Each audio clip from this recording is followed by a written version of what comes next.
आप सभी को नमस्कार। आज मैं आप सभी के समक्ष रामायण का एक किस्सा लेकर आई हूँ कि राम सेतु कैसे डूब गया।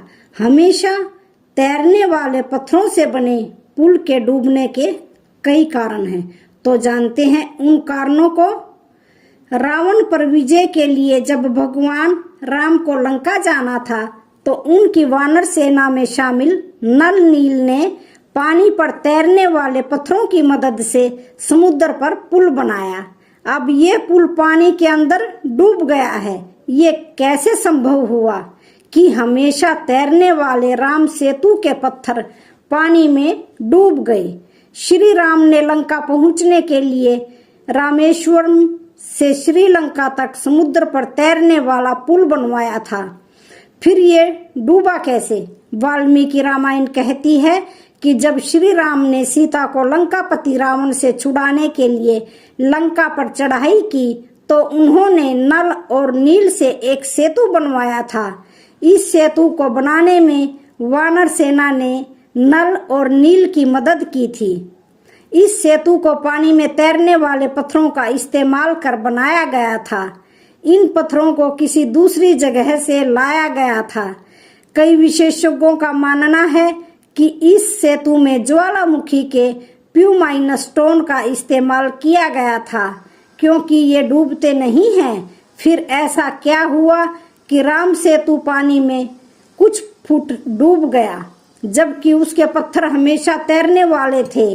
आज भी वहां से लाए गए पत्थर देश में कई जगह पर पानी में तैरते हुए मिल जाते हैं। ऐसा ही एक पत्थर उत्तर प्रदेश के बरेली के अलखनाथ मंदिर में पानी में तैर रहा है। श्री राम ने अपनी सेना के साथ लंका पर चढ़ाई करने के लिए धनुषकोडी से श्रीलंका तक समुद्र पर जिस पुल का निर्माण कराया उसका नाम नल सेतु रखा था।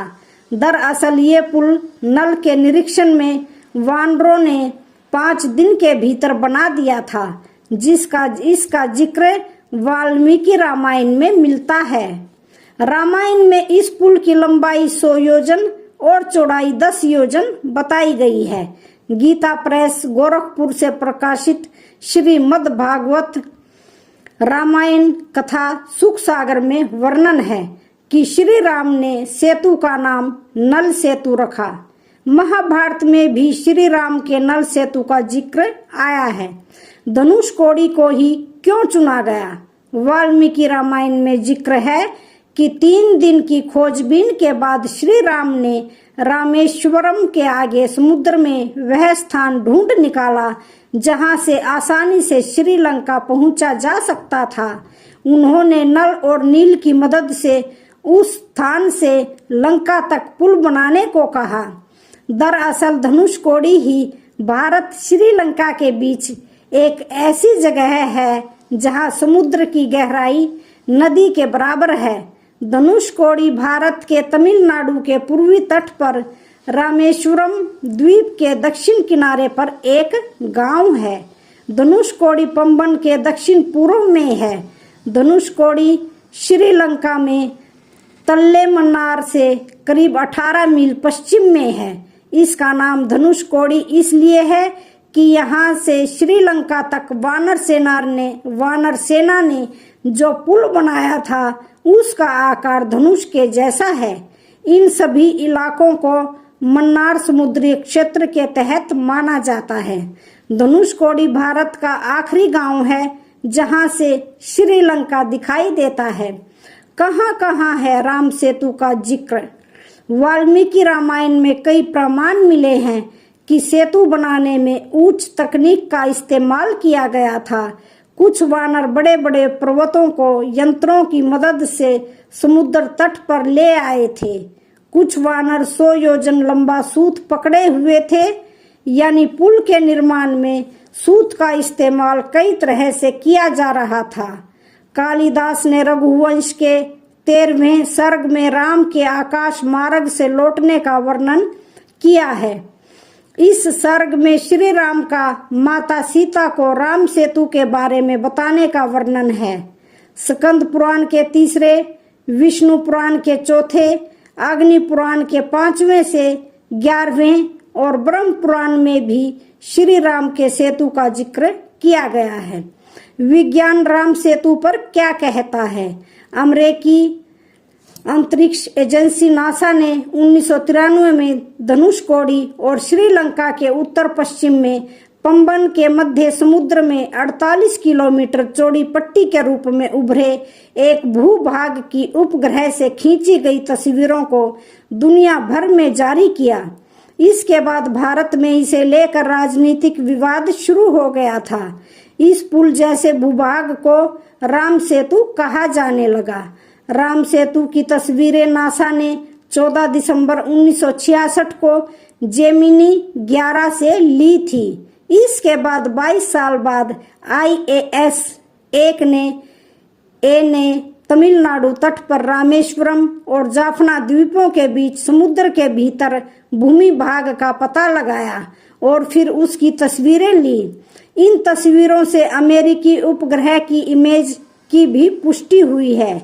अमेरिकी पुरातत्वविदों ने भी जांच की है। साइंस चैनल पर दिसंबर 1917 में एक अमेरिकी TV show ancient land bridge में अमेरिकी पुरातत्वविदों ने वैज्ञानिक जांच के आधार पर कहा था कि श्री राम ने लंका तक सेतु बनाने की हिंदू पौराणिक कथा सच हो सकती है।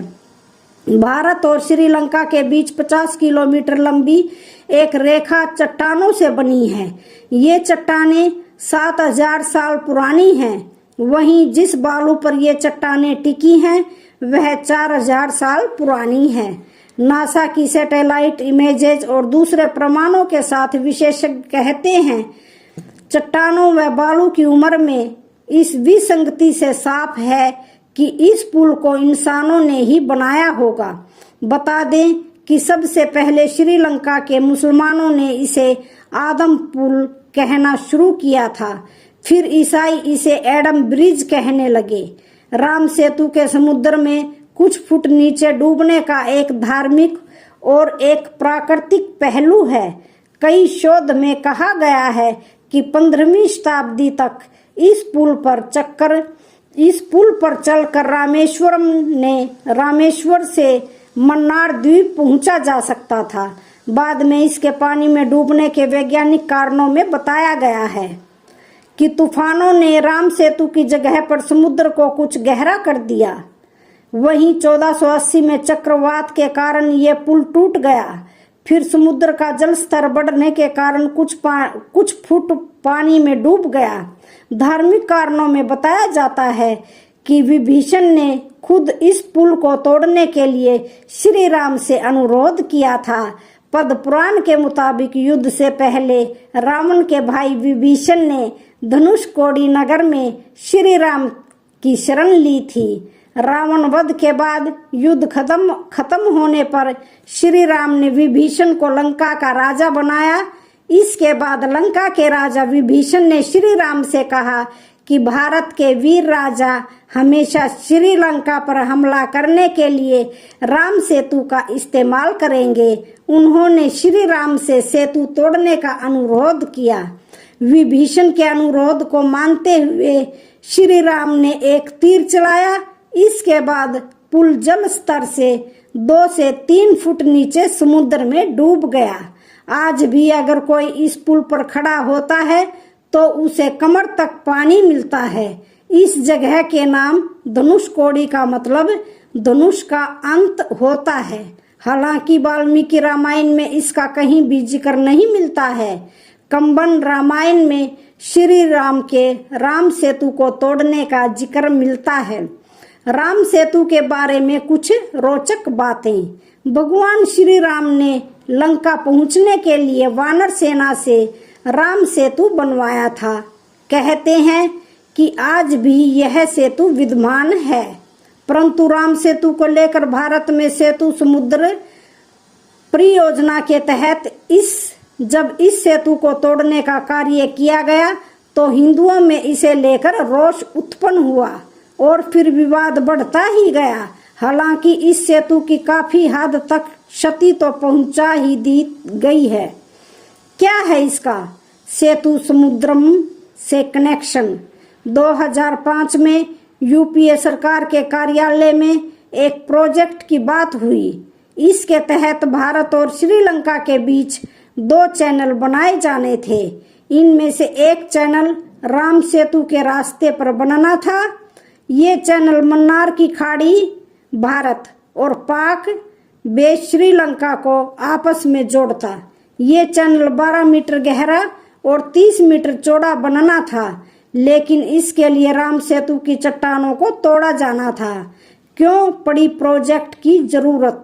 परियोजना का सपोर्ट करने वाले तर्क देते हैं कि राम सेतु की वजह से जहाजों को श्रीलंका के पीछे से होकर आना पड़ता है। इस वजह से उन्हें लगभग 780 किलोमीटर की अतिरिक्त यात्रा करनी पड़ती है। इसमें समय और पैसे दोनों ही खर्च होते हैं। साथ ही समुद्री सफर के खतरे अलग होते हैं। राम सेतु के पास समुद्र की गहराई 10 मीटर से भी कम है। ऐसे में जहाज उससे होते हुए नहीं गुजर सकते। तो आज की वीडियो का यहीं पर समापन होता है। वीडियो अच्छी लगे तो चैनल को लाइक, शेयर, सब्सक्राइब जरूर करें। धन्यवाद।